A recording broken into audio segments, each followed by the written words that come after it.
বন্ধুরা, বঙ্গোপসাগরে তৈরি হতে যাচ্ছে ঘূর্ণাবর্ত। এছাড়া দক্ষিণবঙ্গে বাংলা জুড়ে প্রবেশ করবে মেঘলাভাব। আর এই মেঘলাভাবের কারণে আগামী দিনে আবারও তাপমাত্রা কমতে পারে এবং ঘন কুয়াশা দিনভর মেঘলাভাব থাকতে পারে। তো কেমন থাকবে আবহাওয়া আজকে থেকে আগামীকাল তা আমরা দেখে নেব। এছাড়া বঙ্গোপসাগরের কি আপডেট আছে, বঙ্গোপসাগরে একটা ঘূর্ণাবর্ত তৈরি হওয়ার কথা আজকের দিনই, তাতে এই ঘূর্ণাবর্ত কোন দিকে আছে।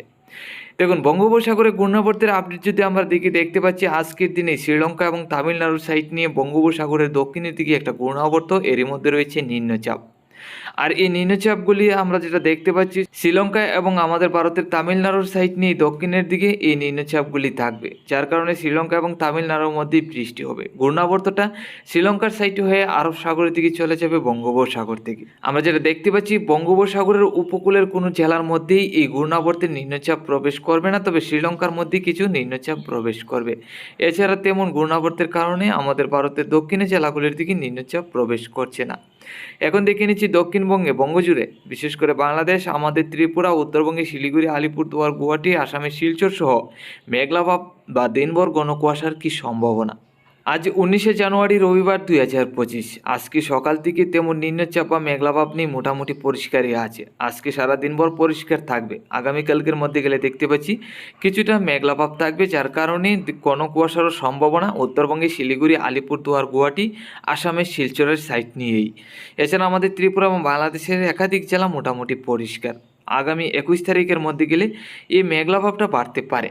তাতে আমরা দেখতে পাচ্ছি রংপুর, সিলেট, ময়মনসিংহের দিকে মেঘলাভাব থাকবে, এর মধ্যে কিছু কুয়াশাও। উত্তরবঙ্গে শিলিগুড়ি, আলিপুরদুয়ার, গুয়াহাটির সাইড নিয়ে ঘন কুয়াশা। তো বন্ধুরা, আমরা যেটা দেখতে পেলাম আগামীকাল তেমন ঘন কুয়াশা বা মেঘলাভাব থাকবে না, বা আগামী 21 তারিখও থাকছে না। 22 তারিখ থেকে দিনভর ঘন কুয়াশা এবং মেঘলাভাব থাকার সম্ভাবনা আছে, সকাল থেকে মেঘলাভাব প্রবেশ করবে। 22 তারিখ থেকে 23 তারিখ এই 2 দিন মেঘলাভাব এবং ঘন কুয়াশা। 24 তারিখের মধ্যে গেলে দেখতে পাচ্ছি এই ঘন কুয়াশা এবং মেঘলাভাব থাকার সম্ভাবনাটা থাকবে। তো বন্ধুরা, 22 তারিখ থেকে ঘন কুয়াশা এবং মেঘলাভাব আবারও প্রবেশ করতে যাচ্ছে দক্ষিণবঙ্গে। তাপমাত্রা যদি দেখি আজকে সর্বনিম্ন 12 থেকে 13, উত্তরে দক্ষিণে 14 থেকে 15 আমাদের ত্রিপুরা, আসামে শিলচর সহ। আজকে দুপুরের মধ্যে 25 থেকে 26-এর কাছাকাছি থাকবে আমাদের ত্রিপুরা সহ বাংলাদেশের দক্ষিণে, আসামের শিলচর সহ। এছাড়া বাংলাদেশের উত্তরে উত্তরবঙ্গে শিলিগুড়ি, আলিপুরদুয়ার, গুয়াহাটি সহ 24 থেকে 25-এর কাছাকাছি। আজকের রাত্রির মধ্যে গেলে দেখতে পাচ্ছি 14 থেকে 15, উত্তরে, দক্ষিণে 16 থেকে 17। তাপমাত্রা অনেকটাই রাত্রির দিকেও ঊর্ধ্বমুখী থাকবে, তেমন বেশি একটা ঠান্ডা থাকবে না। আগামীকাল সকালে সর্বনিম্ন তাপমাত্রা উত্তরের জেলাগুলির দিকে উত্তরবঙ্গে শিলিগুড়ি, আলিপুরদুয়ার, গুয়াহাটি, বাংলাদেশের রংপুর, সিলেট, ময়মনসিংহ, রাজশাহী সহ 13 থেকে 14, দক্ষিণে 14 থেকে 15। মোটামুটি ঠান্ডা অনুভব হবে আগামীকাল সকালের মধ্যে। দুপুরের মধ্যে গেলে গরম থাকবে, আমরা যেটা দেখতে পাচ্ছি 24 থেকে 25-এর কাছাকাছি আমাদের ত্রিপুরা, আসামের শিলচর এবং চট্টগ্রামের দিকে। এছাড়া বাংলাদেশের বাকি জেলাগুলির দিকে 23 থেকে 24, উত্তরবঙ্গে শিলিগুড়ি, আলিপুরদুয়ার, গুয়াহাটির দিকেও 23 থেকে 24।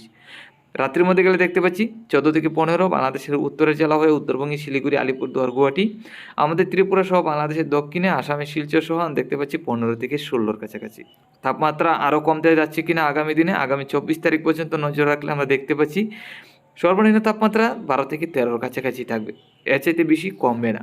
তাপমাত্রা সকালের দিকে সর্বনিম্ন 13 থেকে 14-র কাছাকাছি থাকবে, হালকা পাতলা মোটামুটি ঠান্ডা থাকবে। একবারে কনকনে ঠান্ডার তেমন সম্ভাবনা নেই আগামী 24 তারিখ পর্যন্ত।